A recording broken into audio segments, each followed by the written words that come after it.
하나님의 말씀은 마태복음 16장 13절부터 17절까지 말씀 보도록 하겠습니다.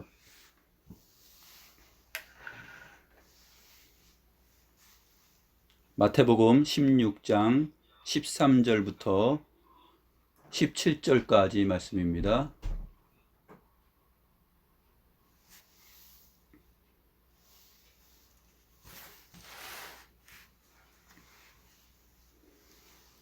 제가 하나님의 말씀을 받들어 읽겠습니다. 예수께서 빌립보 가이사랴 지방에 이르러 제자들에게 물어 이르시되 사람들이 인자를 누구라 하느냐? 이르되 더러는 세례 요한, 더러는 엘리야, 어떤 이는 예레미야나 선지자 중에 하나라 하나이다. 이르시되 너희는 나를 누구라 하느냐? 시몬 베드로가 대답하여 이르되 주는 그리스도시요 살아계신 하나님의 아들이시니이다. 예수께서 대답하여 이르시되 바요나 시몬아 내가 복이 있도다. 이를 내게 알게 하니는 혈육이 아니요 하늘에 계신 내 아버지시니라.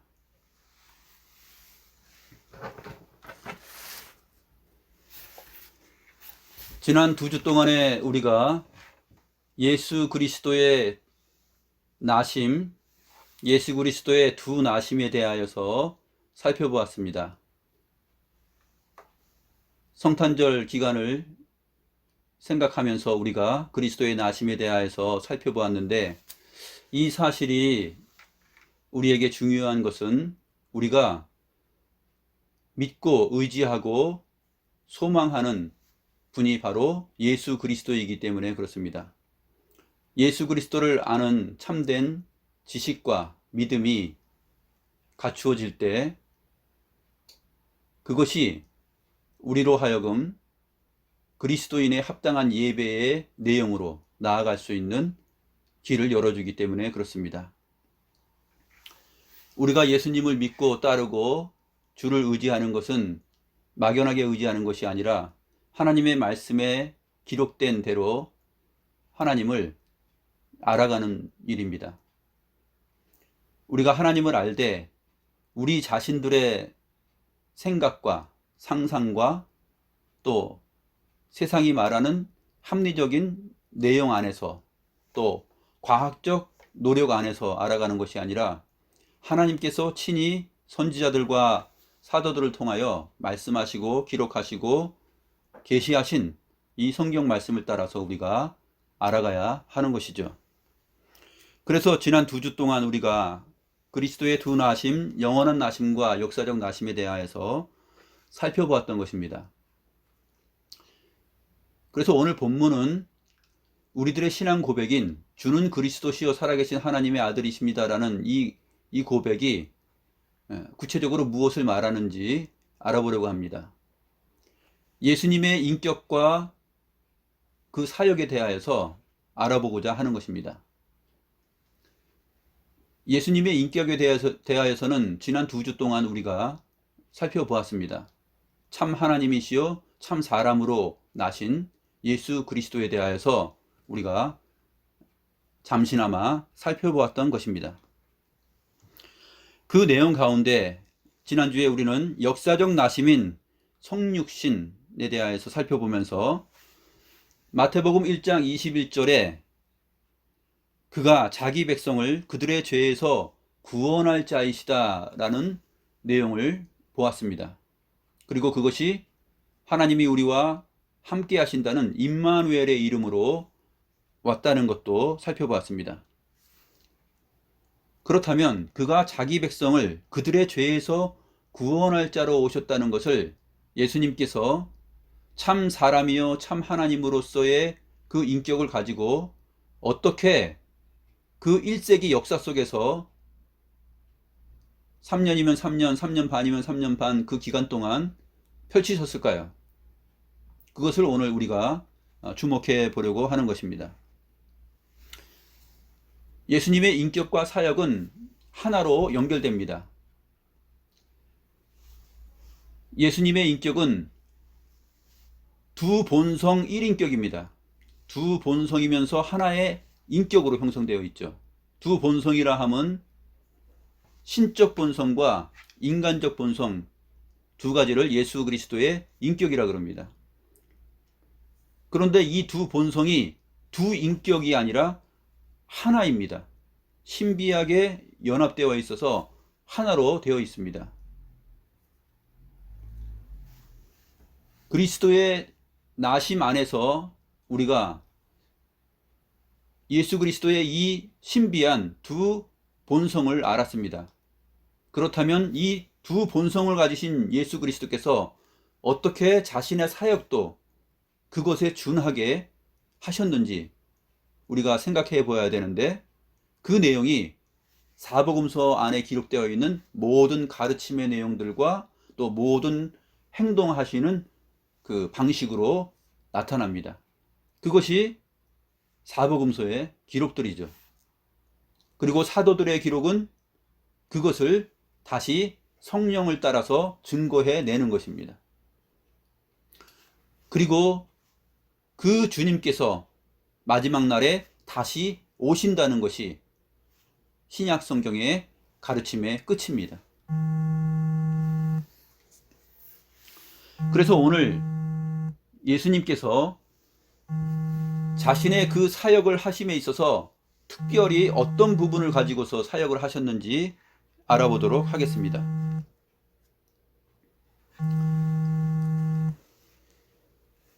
주께서 자기 백성을 그들의 죄에서 구원한다 그랬는데, 이 자기 백성이라 함은 누구일까요?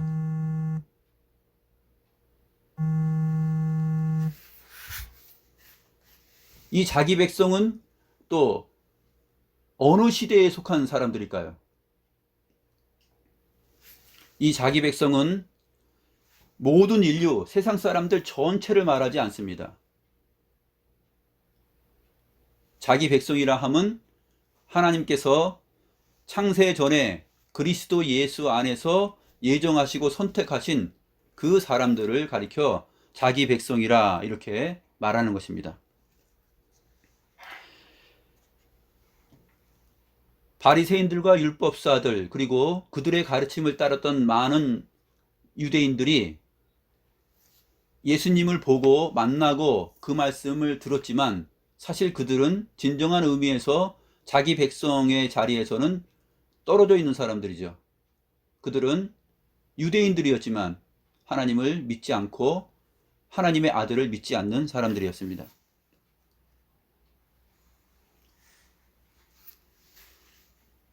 에베소서 1장 3절부터 12절의 내용을 보게 되면, 하나님께서 창세전에 그리스도 안에서 하나님의 뜻에 선하신 목적을 따라서 예정하시고 택하신 자들, 그들을 가리켜서 바로 자기 백성이라 이렇게 말하고 있습니다.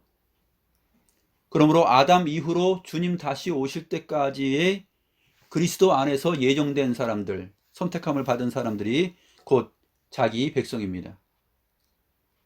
사도행전 13장 48절을 보면 영생을 주시기로 작정된 자는 다 믿더라 이렇게 기록되어 있습니다. 그러니까 하나님께서는 세상을 창조하시고 첫사람 아담과 하와를 창조하시기 전에 삼위일체 하나님 안에서 또 그리스도 안에서 선택하시고 예정하신 자기 백성들이 있는 것입니다. 그래서 에베소서 1장 3절부터 11절은 예정과 선택은 온전히 하나님의 기뻐하심의 뜻을 따라서 결정된 일이며, 하나님의 사랑 안에서 하나님 앞에 거룩하고 흠이 없는 자기의 아들들이 되기 위함이라고 증거하고 있는 것입니다.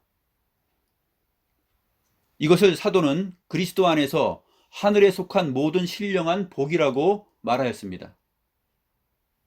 하늘에 속한 신령한 복, 그것을 받아 누릴 수 있는 대상이 창세전에 그리스도 예수 안에서 선택되고 예정되었다 하는 사실이 매우 중요합니다. 에베소서 1장 12절은 이렇게 마칩니다. 그리스도 안에서 전부터 바라던 그의 영광의 찬송이 되게 하려 하심이라. 그리스도 안에서 전부터 바라던 그의 영광의 찬송. 이 전부터 바라던 그의 영광의 찬송이라는 것이 무엇일까요? 이것이 바로 우리에게 베푸시는 신령한 복입니다. 하나님께서 그리스도 안에서 창세 전부터 바라던 것이 있었습니다. 우리로 하여금 그의 영광의 찬송이 되게 하시는 것, 그것을 정하셨고 선택하셨습니다. 아무도 모르죠. 온 세상 우주 만물이 만들어지기 전의 일이니까. 성부, 성자, 성령 하나님만 아시는 일입니다. 그리고 나서 세상이 창조되었습니다. 첫사람 아담과 하와가 창조되었습니다. 하나님의 백성인 첫사람 아담과 하와는 하나님의 형상으로 창조되었죠. 그러나 이 첫사람 아담과 하와는 영원한 생명을 소유한 사람은 아닙니다. 영원한 생명은 그리스도 예수 안에 있는 것이었고, 첫사람 아담과 하와가 하나님의 형상으로 비록 창조되었지만 영원한 생명을 가진 존재가 아니라는 사실을 우리가 어디서 알 수 있냐면, 하나님의 율법이, 명령과 계명이 아담에게 부여되었다는 점에서 찾을 수 있습니다.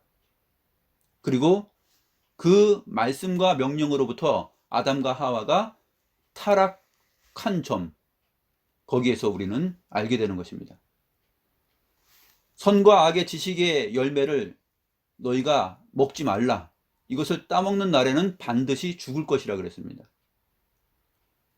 그러니까 첫사람 아담과 하와는 하나님의 형상으로 창조되었지만 그들에게는 아직 죄를 지을 가능성이 있었던 것이죠.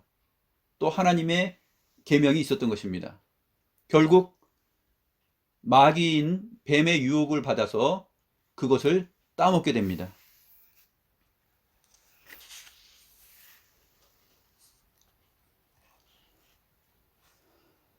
하지만 하나님은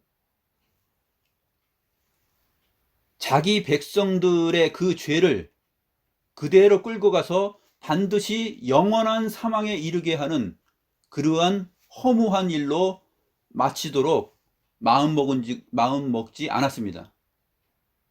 창세전에 자기 백성들, 곧 그리스도 안에서 예정되고 택한 사람들은 영원한 복을 누리고 하나님의 영광의 찬송을 부를 수 있는 아들들로 이미 결정이 되었던 것이죠. 그래서 사도 바울은 에베소서 1장 3절에서 에베소서 1장 3절부터 12절까지의 모든 내용을 시작하기 전에 어떤 말로 시작하냐면 찬송하리로다 라는 감탄사로 시작합니다. 찬송하리로다 라는 이 가슴 벅찬 감탄을 먼저 합니다. 그리고 나서 우리가 창세전에 그리스도 예수 안에서 택정함을 입었다. 이것은 하나님의 선하신 뜻과 계획 안에서 이루어진 일이다 라고 설명을 해나가는 것입니다.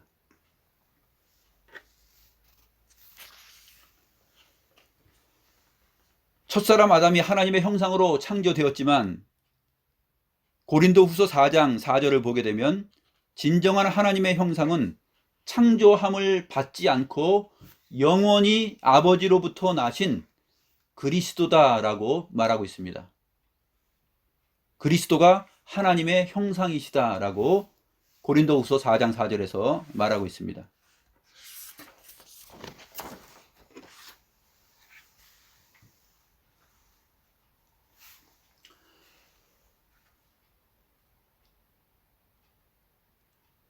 골로새서 1장 15절부터 17절과 요한일서 5장 20절 내용을 보더라도 창조함을 받지 않은 하나님의 형상이신 그리스도, 그분에 대하여서 잘 소개를 하고 있습니다. 요한일서 5장 20절도 그리스도는 하나님이시다라고 증거하고 있죠. 골로새서 1장 15절 17절은 잘 아시는 대로 그리스도께서 눈에 보이는 것들과 보이지 않는 것들, 모든 정사와 권세들을 창조하셨다 하는 창조주 하나님 되심을 말하고 있습니다. 요한복음 8장 25절에서 예수님은 유대인들에게 이렇게 말합니다. 너희는 아래에서 났고 나는 위에서 났으며 너희는 이 세상에 속하였고 나는 이 세상에 속하지 아니하니라 라고 말하였습니다.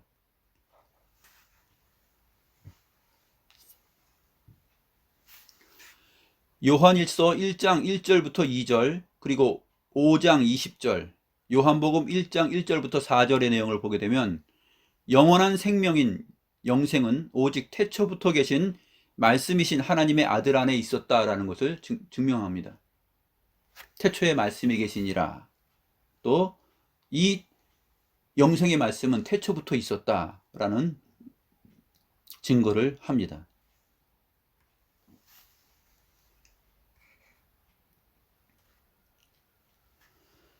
첫사람 아담 하와에게 이것을 따먹는 날에 너희가 반드시 죽는다 그랬습니다. 그런데 뱀은 여자에게 선악과를 따먹어도 결코 죽지 않을 것이라고 말합니다. 선악과를 따먹어도 결코 죽지 않을 것이다 라는 그 의지는 또 그 내용은 누구에게 있습니까? 사실 모든 것들이 눈에 보이는 것과 보이지 않는 것들이 창조되기 전에 삼위일체 하나님 안에서 그리스도 안에서 있었던 일이죠. 하나님만 알고 있는 일입니다. 그런데 이 뱀이 너희가 이것을 따먹어도 결코 죽지 않을 것이다 라는 이 말은 유혹의 말이지 그 창세전에 그리스도 안에 있었던 하나님의 작정과 비밀을 알고 그 믿음을 전달해주는 선지자처럼 말한 것이 아니죠. 마귀 사탄은 이 일을 모릅니다. 이것은 유혹의 말이죠. 결코 죽지 않을 것이다 그랬습니다. 또 너희 눈이 밝아져 하나님과 같이 되어 선악을 알 줄 하나님이 아심이라 라고 했습니다. 너희 눈이 밝아져서 너희가 이제 하나님의 형상쯤이 아니라 하나님과 동등하게 된다 라고 유혹하였습니다. 그러므로 예수님께서 그 백성 그들의 죄를 사하기 위하여서 왔다라는 이 메시지가 결국 아담의 범죄로 말미암아 모든 사람이 죄인 되었던 것을 하나님께서 하나님의 아들을 통하여서 회복하고 구원하시기 위해서 오셨다는 내용인데, 사람이 하나님께 범죄하였을 때는 어떠한 내용으로 범죄하게 되냐면요,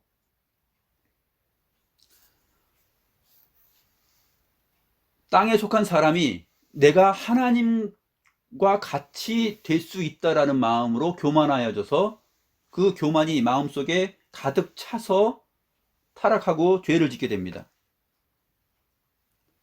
그래서 하나님은 아담에게 너는 흙이니 흙으로 돌아가라 그랬습니다. 왜냐하면 이 사람은 아래서 난 것이죠. 아래. 그러나 마지막 아담이신 그리스도는 위에서 났다고 스스로 말씀하셨습니다. 그러나 아담 안에서 죄인된 자기 백성의 죄를 위해 오신 그리스도는 하늘에서 나신 하나님이십니다. 근데 그분이 빌립보서 2장 6절부터 7절에 의하면은 어떻게 표현합니까? 그는 근본 하나님의 본체시나 하나님과 동등됨을 취할 것으로 여기지 아니하시고 오히려 자기를 비워 종의 형체를 가지사 사람들과 같이 되셨다고 말합니다. 죄와 구원이 이렇게 틀리죠. 죄는 첫사람 아담으로부터 시작해서 사람이 땅에 속한 사람이 하나님과 같이 되려고 하였던 것이 죄입니다. 그러면 이 죄를 속하고 구원하는 구원은 무엇입니까? 구원은 하늘에서 나신 근본 하나님의 본체이신 그 하나님이신 그리스도께서 하나님과 동등됨을 취할 것으로 여기지 아니하시고 자기를 비워서 사람이 되신 것입니다. 정반대 현상이죠. 땅에 속한 흙으로 난 사람이 감히 자기의 마음을 부풀려 하나님과 같이 하나님과 동등됨을 취하려고 하였던 것이 죄라면 그 죄에 대한 구원은 근본 하나님의 본체이신 그리스도께서 자기를 비워 하나님과 동등됨을 취할 것으로 여기지 아니하시고 사람이 되신 것입니다. 이게 구원의 시작입니다.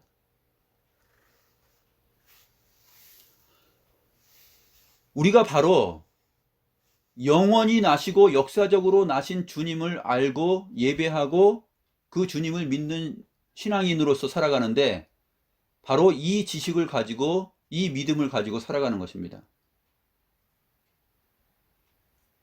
무턱대고 나는 예수님 믿어 하고 끝나는 일이 아니라 하나님께서 이 신구약 성경의 수많은 기록들을, 깨알 같은 기록들을 우리에게 주신 것은 그냥 예수 믿고 천국 가라고만 전하신 것이 아니라 이 깨알같이 많은 성경의 기록들을 부지런히 살피고 알아가고 그 안에서 참된 구원의 메시지를 배워가고 참된 생명의 양식을 먹음으로 점점점 그리스도의 장성한 분량에 이르기까지, 즉 그리스도께서 하나님을 아는 지식의 그 자리까지 우리의 영혼의 상태와 지식이 자라가도록 하시기 위하여서 이 구원의 메시지들을 신구약 성경 안에 담아 놓으신 것입니다. 그러니까 기독신자들은 그냥 막연하게 신앙생활하는 것이 아닙니다. 우리가 무슨 어떤 분야의 한 종사자가 되고 또 한 사람으로서 사회 일원으로서 살아가고 그렇게 자기의 나름의 정체성을 가지고 살아가는 이유는 막연하지 않지 않습니까?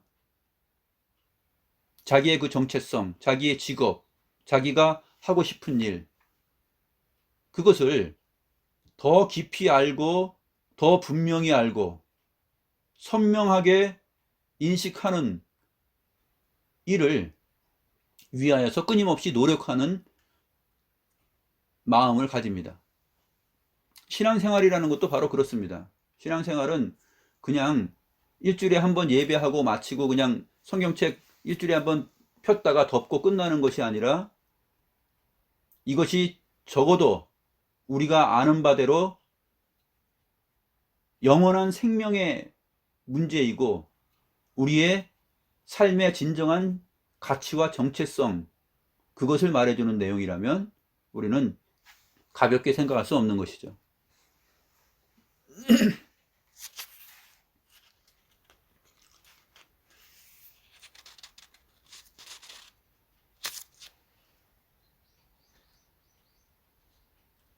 요한복음 6장 39절을 보게 되면 예수님께서 성령으로 잉태되어 사람이 되신 이유를 이렇게 말씀하고 있습니다. 나를 보내신 이의 뜻은 내게 주신 자 중에 내가 하나도 잃어버리지 아니하고 마지막 날에 다시 살리는 것이다. 예수님의 비유에서 우리가 잃어버린 양을 찾는 것, 그리고 또 잃어버렸던 드라크마를 하나를 찾는 것, 또 잃어버렸던 아들 한 사람을 찾는 것, 그 잃어버렸던 자를 찾는 아버지의 기쁨에 대하여서 살펴보았지 않습니까? 예수님이 바로 나를 보내신 이의 뜻은 내게 주신 자 중에 내가 하나도 잃어버리지 아니하고 마지막 날에 다시 살리는 것이다 라고 하였습니다. 즉 영생입니다. 창세전에 이 영원한 생명에 대한 예정과 계획이 삼위일체 하나님 안에 그리스도 예수 안에 있었던 것입니다. 세상이 창조되고 아담과 하와가 비록 그 영원한 생명을 바로 알지 못하고 타락하였지만 네가 먹는 날에는 정녕 죽을 것이다 하였고 마귀 사탄은 결코 죽지 아니할 것이다 라고 말했지만 이 결코 죽지 아니할 것이다 라는 이 말은 하나님의 의지와 작정이죠. 하나님의 선하신 뜻입니다. 마귀의 믿음, 뱀의 유혹이 아니죠. 뱀은 알지 못하고 유혹의 말로 하였지만 이 엄청난 신비와 비밀은 창세전에 그리스도 예수 안에서 너희가 이것을 따먹어도 이 영생이 그리스도 예수 안에서 자기 백성들에게 결코 무효되지 않고 남아있을 것에 대해서 이미 결정해 놓으셨던 것입니다. 그 역사적 드라마가 이 인류 역사 가운데 진행되고 있는 것이고 그 역사 현장의 자리에 저와 여러분들이 지금 와 있는 것입니다.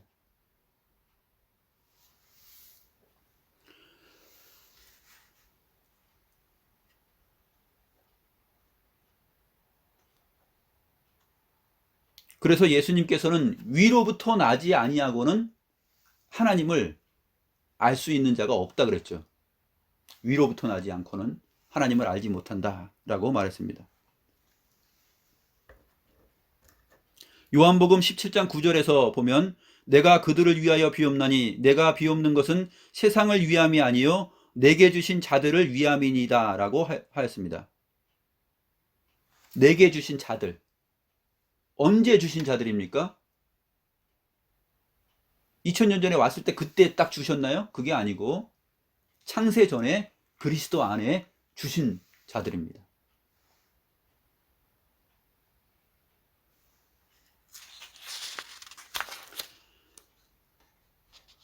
이러한 모든 사실을 통해서 우리는 예수님께서 참 하나님과 참 사람 되심을 우리가 배웠던 것입니다. 100% 하나님이시면서 100% 사람입니다. 사람 반 하나님 반이 섞여서 있는 분이 아니죠. 그러면 오늘 이 내용 안에서 예수님께서 지상에서 자신의 인격을 자신의 사역과 함께 펼치실 때 어떠한 통일성을 갖추고 계셨느냐 하는 것을 우리가 보겠습니다. 예수님께서는 그 사역을 펼치시는 내내 자기 자신을 가리켜서 뭐라고 말하냐면 인자라고 말합니다. 인자. 인자는 한자어로 번역된 것인데 사람의 아들이란 뜻입니다. 사람의 아들. 예수님은 사람의 아들이 맞죠? 그런데 사람의 아들 뿐입니까? 예수님은 하나님의 아들이시기도 합니다. 그러면 인자는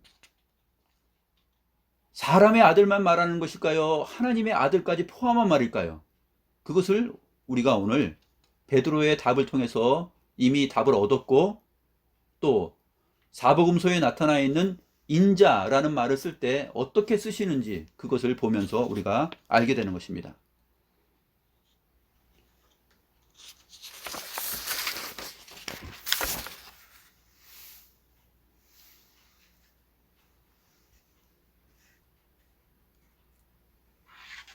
오늘 본문을 보게 되면 예수님께서 사람들이 인자를 누구라 하느냐라고 제자들에게 물었습니다.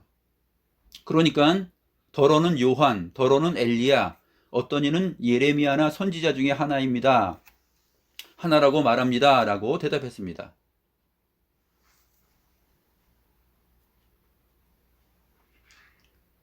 인자가 누구라고 하더냐? 라고 말했을 때 이 유대 땅 안에서 이스라엘 안에서 사람들이 더러는 세례 요한이라 그러고 또 엘리야라 그러고 예레미야나 선지자 중에 하나다라고 말했습니다. 답은 어떻게 처리하시겠습니까? X입니까? 아니면 세모, 반쯤 맞은 세모입니까? 이 주관식 답인데 어떻게 처리해야 될까요? 아닙니다. 이거는 세모가 아니라 틀린 것입니다. 세례 요한이라는 그 입장과 소문들은 마태복음 14장 1절과 2절을 보면 당시의 분봉왕 헤롯 안티파스죠. 이 안티파스가 예수의 소문을 듣고 예수님을 죽었다가 살아난 세례 요한이다. 그렇지 않고서는 이러한 가르침과 기적이 일어날 수 없다라고 말했습니다. 유대인들도 그렇게 알았던 것이죠. 저가 죽었다가 살아난 세례 요한 아니야? 하면서 그러한 소문이 퍼졌던 것입니다. 에이, 아니야. 그럴 리는 없어. 엘리야가 회오리 바람을 타고 승천했으니 그 승천한 엘리야가 다시 내려온 것이겠지 라고 또 소문이 퍼졌습니다. 에이, 그건 아니야. 예레미야나 선지자 중에 그냥 한 사람일걸? 이런 소문도 퍼졌습니다. 그러나 인자는 누구일까요? 인자는 사람들이 말하는 그 인자가 아니었습니다. 그래서 예수님은 그러면 너희는 나를 누구라 하느냐라고 물었습니다. 주는 그리스도시요 살아계신 하나님의 아들이십니다라고 베드로가 정확하게 대답을 했습니다. 이 말을 하기 전에 예수님의 제자들은 예수님께서 하나님의 아들이신 것을 모르고 있었을까요? 그렇지 않습니다. 오늘 마태복음 16장 앞에 있는 14장 33절을 보면 제자들이 바다에 떠 있는 배 안에서 있을 때 새벽에 예수님께서 바다 위를 걸어오십니다. 그러니까 제자들이 배 안에서 깜짝 놀라가지고 저게 뭐지 유령인가 하면서 두려워합니다. 예수님께서 가까이 오시면서 제자들에게 나다 두려워하지 말라라고 말합니다. 그때서 그가 예수님이신 것을 알고 베드로가 그 바다 위를 뛰어들어서 걸어서 주님께 갑니다. 그런데 바다에 풍랑이 일고 바닷물결이 치니까 베드로가 공포심이 생겨서 믿음을 잃어버리고 물에 빠집니다. 물에 빠져 죽어가는 찰나 예수님께서 베드로를 잡아서 건져주십니다. 이 사건을 보고 배 안에 있던 제자들이 말한 고백이 있습니다. 진실로 이 사람이 이분은 하나님의 아들이시다 라고 고백을 하였습니다.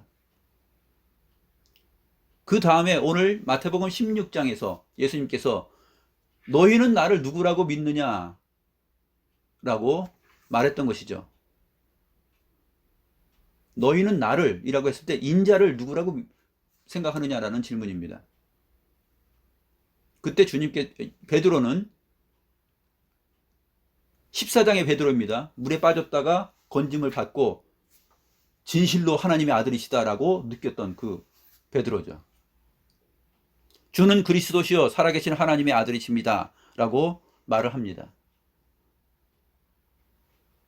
예수님께서 맞다. 인자는 바로 그리스도시요 주님이시요 살아계신 하나님의 아들이다라는 것이 인자입니다. 근데 그것을 과연 누가 알게 해줬을까요? 혈육이 알게 할 수는 없습니다. 하늘에 계신 내 아버지께서 그것을 알게 하셨다. 하나님의 아들의 아버지이신 그 하늘에 계신 아버지께서 너에게 그것을 알게 하여 주셨다 라고 말씀하십니다.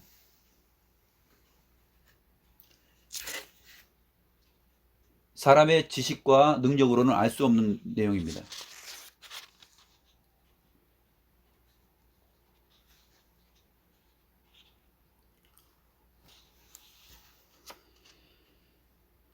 이 인자라는 내용은 사실 구약 성경에 자세하게 나오는데 에스겔서 전체에서 가장 많이 나타납니다. 에스겔서 전체가 1장부터 48장까지 많은 분량을 가지고 있는데 거의 매 장마다 안 나오는 장들도 있어요. 근데 거의 매 장마다 인자라는 말이 나옵니다. 에스겔서 2장 1절에 처음 나오는데 에스겔을 가리켜서 인자야 라고 부릅니다. 근데 에스겔을 가리켜서 인자야 라고 부르시는 분이 누구인지 1장 26절부터 28절까지 소개되고 있는데 그 내용을 보면 보좌 위에 있는 사람의 모양 같은 분이라고 기록하고 있습니다. 또 그 아래 28절의 내용을 보게 되면 여호와의 영광의 형상의 모양이라고 증거하고 있습니다. 바로 이렇게 소개되고 있는 분이 에스겔 선지자를 향하여 인자야 라고 부른 것입니다. 사람의 모양 같은 분, 그 광채의 모양이 여호와의 영광의 형상의 모양 같은 분, 이분이 도대체 누구일까요? 히브리서 1장 3절은 하나님의 아들 예수 그리스도에 대하여 이렇게 표현합니다. 그는 하나님의 영광의 광채시요 그 본체의 형상이다. 하나님의 아들 예수 그리스도에 대한 표현입니다. 그러면 에스겔을 가리켜서 인자야 라고 말하신 분은 바로 이분입니다. 우리 주 예수 그리스도 여호와 하나님이십니다.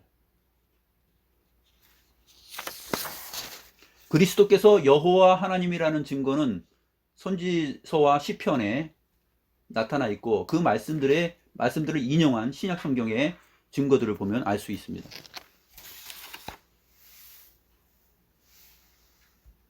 그런데 에스겔서의 인자라는 이 말은 거의 대부분이 어떠한 표현을 하신 다음에 나타나는데 그 표현이 무엇이냐면 여호와의 말씀이 내게 임하여 이르시되라는 이 공식 문구가 있어요. 에스겔서를 보면 이 공식 문구 다음에 인자야라는 말이 거의 다 나옵니다. 예를 들면 6장 1절, 7장 1절, 12장 13절, 13장 1절, 15장 1절, 16장 1절, 17장 1절 등등등 계속해서 보면 공식 문구 여호와의 말씀이 내게 임하여 이르시되 인자야, 하나님의 말씀이 임하는 자에게 인자야 라고 하였다는 것입니다.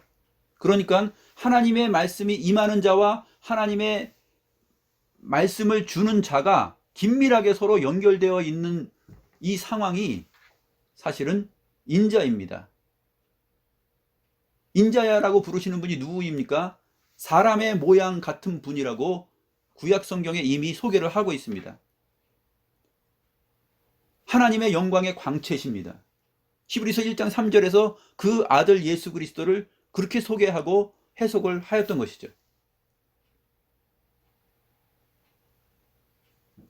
다니엘서 7장 13절과 14절에 보게 되면 인자 같은 이가 하늘 구름을 타고 와서 옛적부터 항상 계신 이에게 나아가 그 앞에 인도되매 그에게 권세와 영광과 나라를 주고 모든 백성과 나라들과 다른 언어를 말하는 모든 자들이 그를 섬기게 하였으니 그의 권세는 소멸되지 아니하는 영원한 권세요 그의 나라는 멸망하지 아니할 것이라 하였습니다. 시편 80편 17절에도 주의 오른쪽에 있는 자 곧 주를 위하여 힘있게 하신 인자에게 라고 표현하고 있습니다.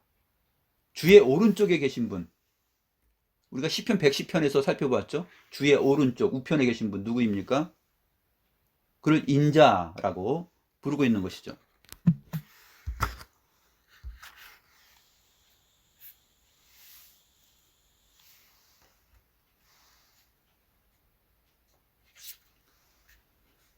요한복음 1장에서 빌립이 나다나엘을 찾아가서 모세가 율법에 기록하였고 여러 선지자가 기록한 그 일을 우리가 만났으니 요셉의 아들 나사렛 예수라고 하였습니다.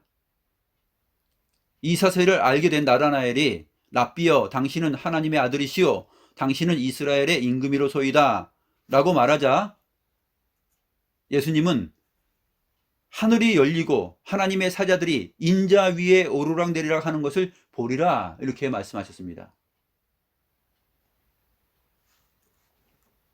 바로 이 하나님의 아들이 바로 인자다라고 소개하는 것이고 창세기 28장 12절에서 야곱이 꿈에 본 그 사닥다리 돌계단입니다. 이 돌계단이 바로 인자다라고 해석을 하시는 것이죠.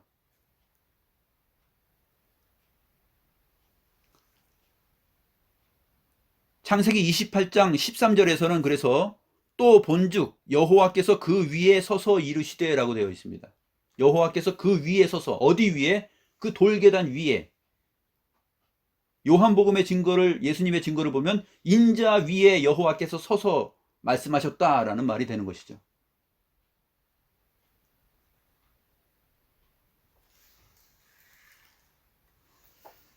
누가복음 6장 5절에서 예수님은 인자는 안식일의 주인이다 이렇게 말하였습니다. 마가복음 2장 10절에서는 지붕을 뜯고 내려온 중풍병자를 고치시며 인자가 땅에서 죄사하는 권세가 있는 줄을 알게 하려고 라고 말씀하셨습니다.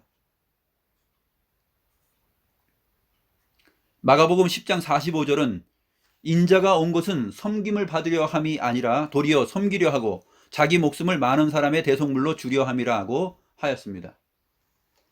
마태복음 24장 30절은 그때 인자의 징조가 하늘에서 보이겠고 그때 땅의 모든 족속들이 통곡하며 그들이 인자가 구름을 타고 능력과 큰 영광으로 오는 것을 보리라고 하였습니다. 마태복음 16장 27절은 인자가 아버지의 영광으로 그 천사들과 함께 오리니 그때에 각 사람이 행한 대로 갚으리라고 하였습니다.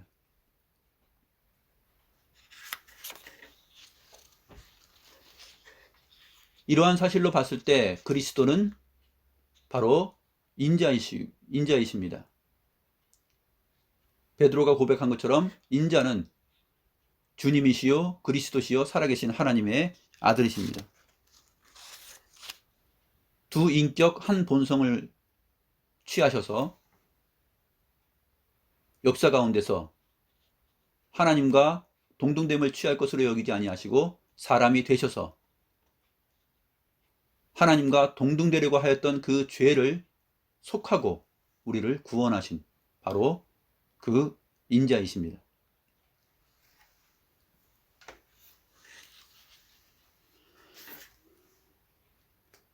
우리가 그리스도인들이죠. 그리스도를 믿는 자들을 가리켜 그리스도인이라고 합니다. 그리스도를 따르는 자들을 가리켜 그리스도의 제자라 이렇게 말합니다. 그런데 아이러니하게도 많은 그리스도인들과 많은 제자들이 자기들이 믿고 따르는 예수 그리스도에 대하여서 잘 모릅니다. 성경이 말하고 증거하는 바에 대하여 정립이 잘 안 되어 있습니다. 기독신자라고 하는 많은 사람들이 예수 그리스도를 믿는다고 하지만 수십 년을 믿어도 자기들이 믿고 따르는 그리스도가 누구인지 제대로 신앙 고백하지 못합니다. 증거하지 못합니다. 세상의 정치와 이슈, 부동산 전망, 유행하는 것들, 앞으로 유행될 것들, 유명한 맛집, 그러한 것들은 잘 알고 익히고 있습니다. 그렇지만 영원한 생명의 주인이신 하나님의 아들 예수 그리스도, 그분이 누구인지에 대해서는 잘 모릅니다. 아니, 어쩌면 잘 알려고 하지 않고 있습니다. 그것을 말하고 증거하는 교회와 목사는 별로 관심이 없습니다. 교회 선택의 기준, 그것이 오늘날 기독신자라고 하는 사람들 가운데 무엇일까요? 정말 우리의 구세주 그 예수 그리스도, 구원의 소망, 다시 오실 그 인자에 대하여서 하나님께서 기록하시고 가르쳐 주신 이 성경의 말씀을 정말 자세하게 전하는 그러한 교회일까요? 사실은 슬프게도 그렇지 않은 것이 현실입니다.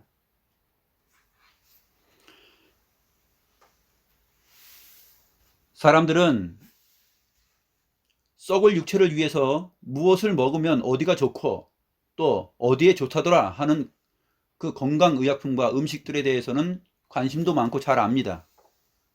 그러나 영원한 생명의 말씀, 영생의 말씀에 대해서는 잘 아는 바가 없죠. 기분이 괜찮고 컨디션 좋으면 예배하러 갑니다. 근데 기분이 조금 나쁘면 예배는 그냥 제껴버리죠.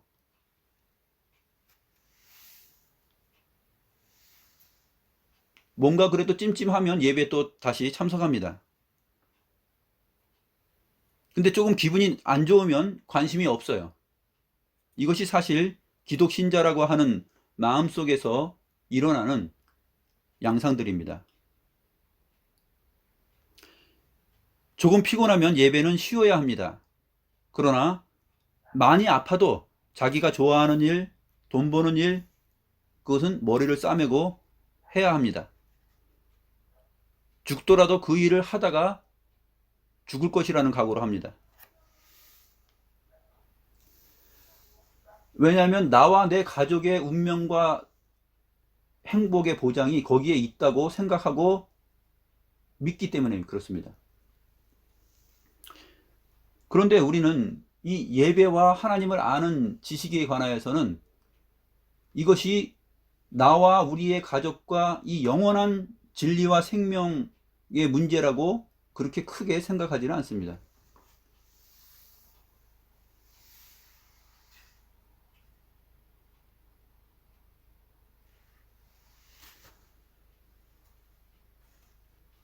옛날에 우리 부모들이 우리 어렸을 때 학교 가게 되면 그때 어렸을 때는 뭐 감기 몸살도 많고 많이 아팠습니다.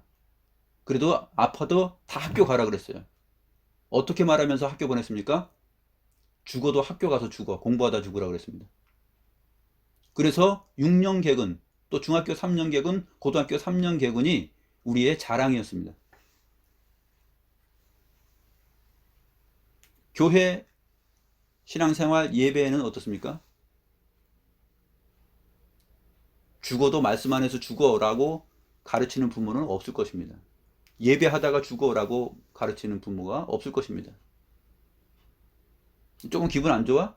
그래, 그럼 오늘 쉬었다가 다음 주에 가자. 조금 뭐 컨디션 안 좋니? 그럼 오늘 쉬어. 이게 요즘 기독 신자들의 마음입니다.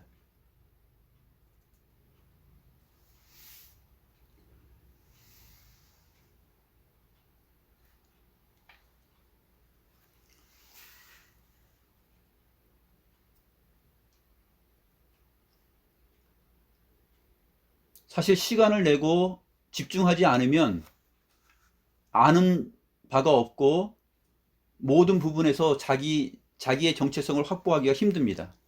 얼마 전에 우리 준혁이가 운전면허 시험장에 가서 기능시험을 보았습니다. 첫 번째 시험, 기능시험에서 떨어졌어요. 왜 떨어졌을까요? 가기 전에 제가 말했습니다. 요즘은 유튜브 동영상도 나오고 그러니 그것을 이틀 동안 2시간 배웠습니다. 이틀 동안 2시간 기능을 배우고 그 다음에 시험을 본다 그러는데 오토도 아니고 수동이지 않습니까?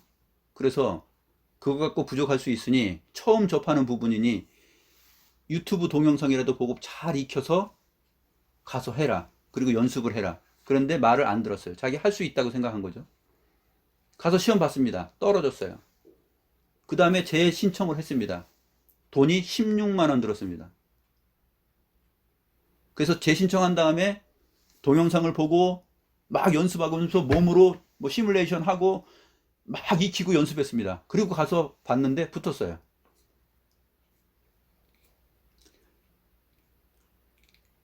신앙생활이든 어떤 직장생활이든 무엇이든 관심을 갖고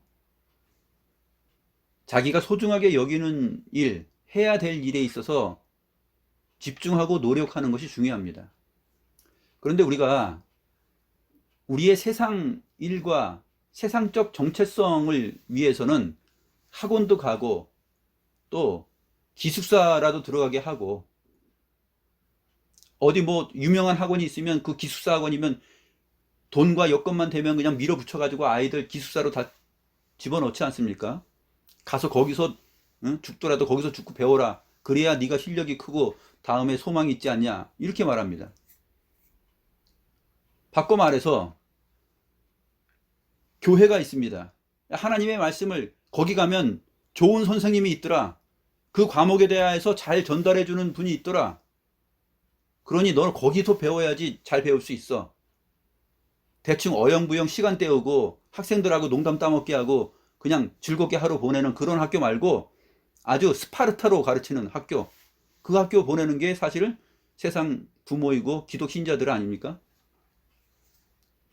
세상의 지식을 얻고 앞으로 장래의 소망과 미래를 위하여서 그렇게 생각하고 투자합니다. 그런데 우리의 영적 복, 이것이 사실은 그리스도의 학교인 교회 안에서 진행됩니다. 그런데 신자들은 이 그리스도의 학교에서 배우는 일을 중요하게 생각하지 않습니다. 저와 같이 설교하고 가르치는 사람이 있으면 아주 지루한 거죠. 저런 거 배워서 뭐 하나? 힘들어합니다. 그러나 우리가 세상 일에는 힘들어도 자녀를 맡기지 않습니까? 야, 그 선생님 힘들게 해도 네가 나중에 커서 보면은 그 선생님이 좋았다고 얘기할 거다.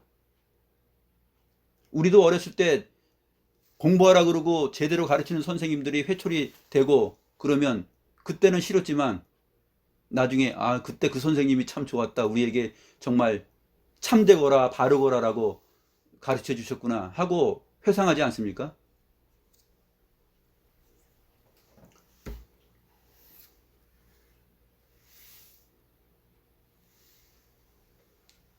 이제 2020년 한 해가 저물어 갑니다. 2021년이 다가오고 있습니다. 우리가 나와 내 가족의 계획, 플랜을 짜죠. 우리가 한 해를 돌이켜보니 이러이러한 부분은 잘못했구나. 남편으로서 아내에게, 아내로서 남편에게, 또 자식으로서 부모에게, 부모로서 자식에게 이러이러한 것들은 참 고쳐야 되겠구나. 또 이러이러한 노력들은 우리가 너무 게을리했구나. 그럼 다가오는 2021년에는 어떻게 살까? 이러이러한 부분들 보강하고 노력하고 개선하고 힘쓰자 라고 가족 회의를 열고 또 머리를 맞댑니다. 우리가 그리스도인 가정이죠. 우리의 이 한 해를 돌아보는 돌이킴과 새해를 맞이하는 이 내용 안에서 교회를 이루는 플랜, 이 계획들은 있습니까? 이 계획을 갖는 것이 필요합니다.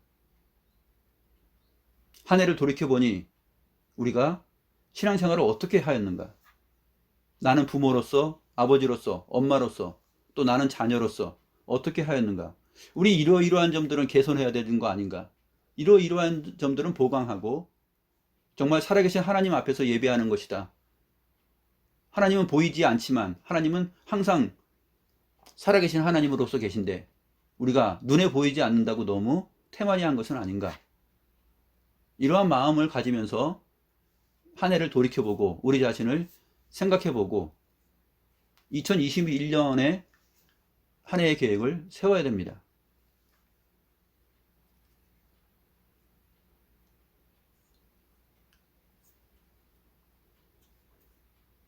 직장이 힘들고 또 어려워도 먼 거리에 있어도 그 직장이 정말 소망이 있고 내가 할 만한 직장이라면 몇 시간을 새벽에 일어나서 몇 시간을 걸쳐서라도 그 직장을 출퇴근합니다.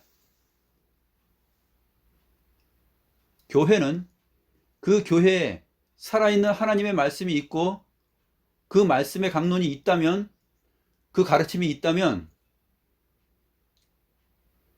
그것을 소중하게 여기고 부지런해야 됩니다.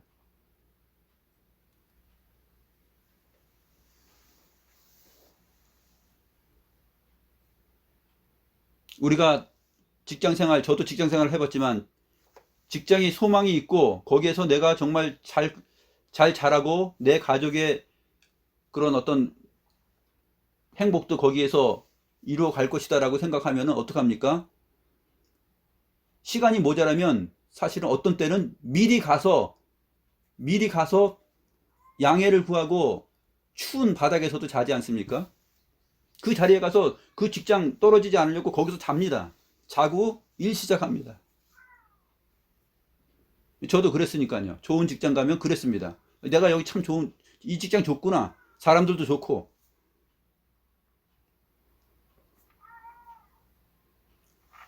교회를 이루는 우리의 예배 생활과 삶도 마찬가지입니다.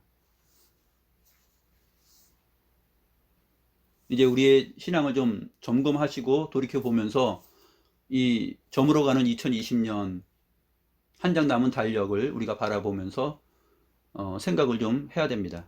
그래서 대화도 나누고 또 스스로에게 대화를 하고 또 가족 간의 대화를 하고 그렇게 하여서 예배자로서 또 그리스도에 합당한 예배를 위한 삶의 내용들을 우리가 생각을 하고 계획을 짜고 진행을 해야 될 것입니다. 좀 거기에 투자합시다. 투자하고 하여튼 몸과 마음과 물질과 시간과 모든 것을 다 투자해도 바른 교회를 이루는 일은 아깝지 않습니다. 소중합니다. 그래서 우리 모두 같이 너나 할 것 없이 다가오는 2021년은 집에서도 날마다 성경 말씀 읽고 암송도 하고, 그 다음에 제가 드린 책 찬송의 제사, 저 책도 꼭 2번 이상 읽으십시오. 저 책 안에 사실은 많이 정리되어 있고 잘 정리가 되어 있습니다. 제가 좋아하는 정말 신학자 중에 귀한 신학자 중에 한 사람입니다. 그래서 좋은 내용들이 많이 있으니까요. 여러분들이 2번 이상 꼭 읽으시기 바랍니다. 기도하시겠습니다.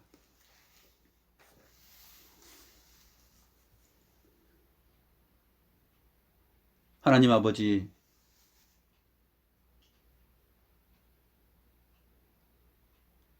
구원의 은혜를 받은 저희들의 모습이 그 구원의 감격과 큰 은혜의 비중만큼 따르지 못하고 늘 저희들의 인간적 형편 앞에 나약해지고 또 하나님은 항상 2번째 자리에 있었던 것을 저희들이 돌이켜봅니다. 저희 모두가 너나 할 것 없이 이러한 일들이 있습니다. 하나님, 이러한 것들을 돌이켜보며 스스로에게 말을 걸고 또 가족 간에 대화를 하고 인생의 참된 의미와 목적과 가치가 어디에 있고 누구로부터 말미암음인지 생각하며 하나님을 아는 참된 지식 안으로 우리 모두가 열심을 내어서 달려가게 하시고 또 한 사람도 낙오됨 없이 함께 자라갈 수 있도록 또 함께 응원하며 협력하며 자라갈 수 있도록 저희를 도와주시옵소서. 하나님께 저희들의 삶과 신앙을 의탁드리오며 살아계신 우리 구주 예수 그리스도의 이름으로 기도드리옵나이다. 아멘.